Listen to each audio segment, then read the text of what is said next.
नमस्ते प्यारे विद्यार्थियों और सभी अभिभावकगण को नमस्कार। बहुत जल्द ही परीक्षाएं आने वाली है और आपको ये चिंता लगी रहती है कि आपके बच्चे के या सभी विद्यार्थियों को ये चिंता लगी रहती है कि हमें अच्छे मार्क्स कैसे प्राप्त हों। तो आज मैं आपके साथ उन टॉपिक्स के बारे में बात करूंगा, उन बिंदुओं के बारे में बात करूंगा जिसके आधार पर न केवल आप अच्छे मार्क्स प्राप्त कर सकते हैं बल्कि आपको परीक्षा से होने वाली स्ट्रेस, जो चिंता है, जो घबराहट है, वो भी दूर हो जाएगी। तो आप मेरे साथ बने रहिए और अंत तक देखिएगा कि स्टेप बाय स्टेप जब मैं आपको पॉइंट्स बताऊंगा तो आपकी सारी चिंता, स्ट्रेस भी दूर होगी और आप एक अच्छा स्टडी प्लान बनाकर आगे बढ़ सकते हैं। तो हमें सबसे पहले क्या करना है, सबसे नंबर 1 एक स्टडी प्लान, एक टाइम टेबल बनाइए और उसके अकॉर्डिंग अपने को ढालिए। तो स्टडी प्लान जब आपके साथ बन जाएगा तो आप बहुत से शंकाएं दूर हो जाएगी कि हमने कैसे करना है, क्या करना है, वो सारा एक स्टडी प्लान के साथ तैयार हो जाएगा। जैसे ही आप अभी स्टडी करने बैठेंगे तो आपकी हालत कुछ ऐसी हो जाएगी। आपको लगेगा अब मैं क्या करूं, मेरा तो इतना ज्यादा सिलेबस है, मैंने तो कुछ पढ़ा ही नहीं, इस सब्जेक्ट में मुझे एकदम ही तैयारी नहीं है। तो आपकी बहुत सारी शंकाएं होंगी और आप अधर झूल में आ जाएंगे और आपकी हालत ऐसी हो जाएगी अपने बालों को मैं नोच लूं, आपको नींद उड़ने लग जाएगी। बिल्कुल चिंता करने की आवश्यकता नहीं है।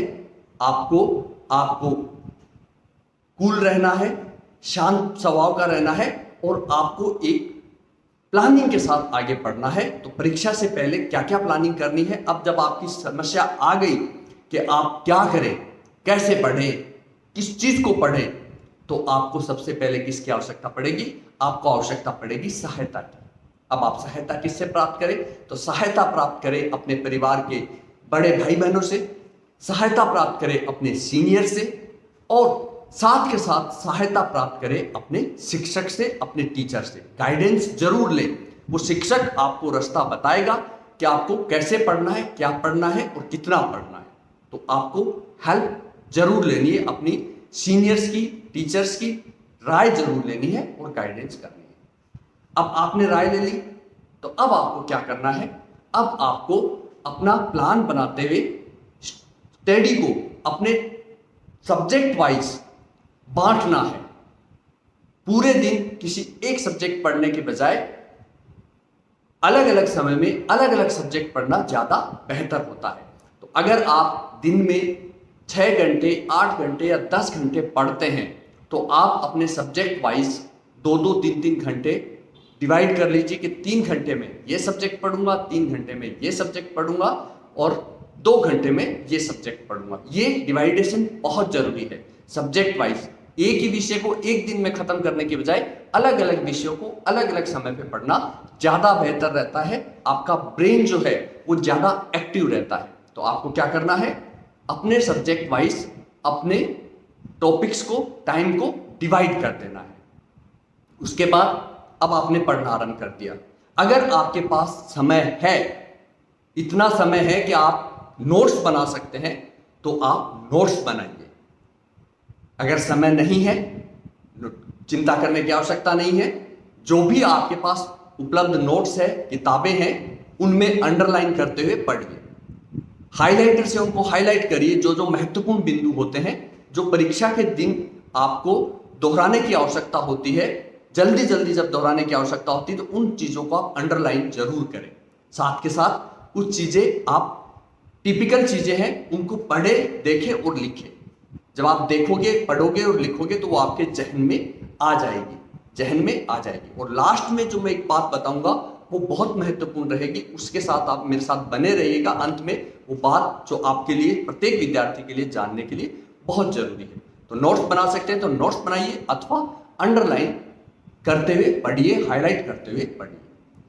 पढ़ने शुरू करने से पहले आप अपने पूरे सिलेबस को, प्रत्येक विषय का एक निर्धारित सिलेबस होता है, उस सिलेबस को जरूर पढ़िएगा ताकि आपको पता लग जाए कि कौन से विषय में क्या क्या चीजें इंक्लूड की गई है, कितने सेक्शन डिवाइड किए गए और किस सेक्शन में क्या टॉपिक इंक्लूड किया गया है। तो इसलिए थोरोली अपने पूरे सिलेबस को एक बार आप देख भी लेंगे एक पिक्चर आपके दिमाग में बनती हुई चली जाएगी। तो इसलिए अपने सिलेबस को जरूर पढ़ें।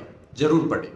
साथ के साथ पढ़ाई आरंभ करने से पहले और पढ़ाई आरंभ करने के बाद प्रीवियस ईयर के जो क्वेश्चन पेपर हैं, यानी पिछले सालों में जो पेपर हो चुके हैं, वो पेपर आप जरूर पढ़ें।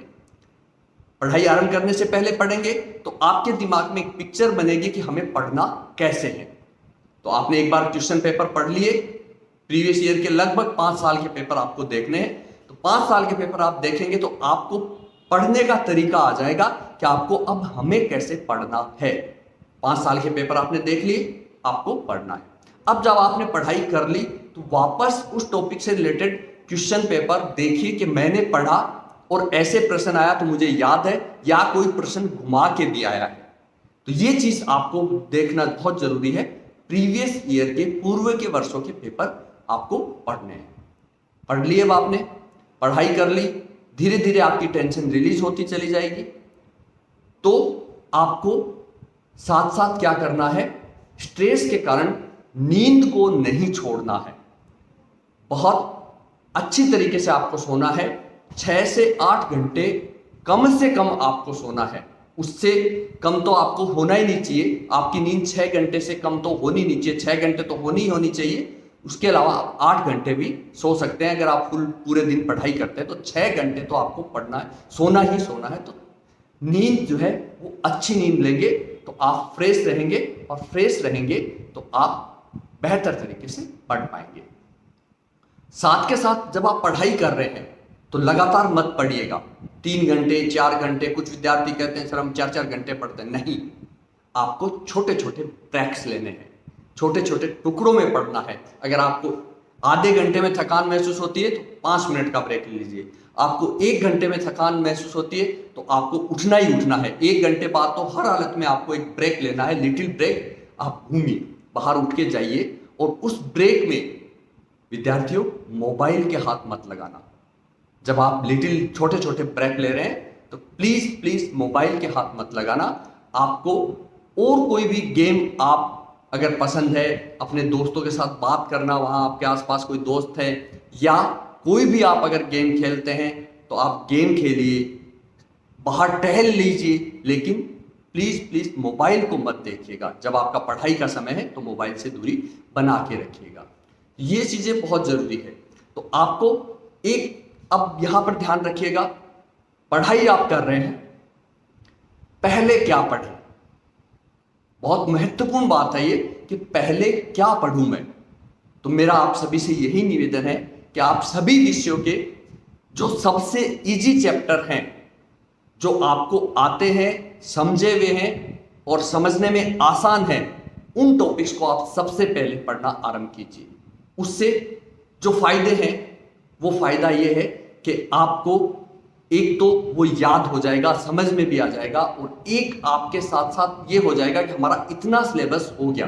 कुछ विद्यार्थी ये गलती कर जाते हैं कि वो हार्ड टॉपिक को पहले लेके शुरू कर देते हैं और उससे वो डिप्रेशन में आ जाते हैं, वो समझ में नहीं आता, सिलेबस बड़ा विशाल है, उसमें वो उलझ के रह जाते हैं। आप छोटे छोटे टॉपिक्स को, छोटे छोटे चैप्टर्स को, इजी पॉइंट्स को उठाते हुए पहले पढ़िए। आपको लगेगा अरे हमारा इतना सिलेबस तो हो गया।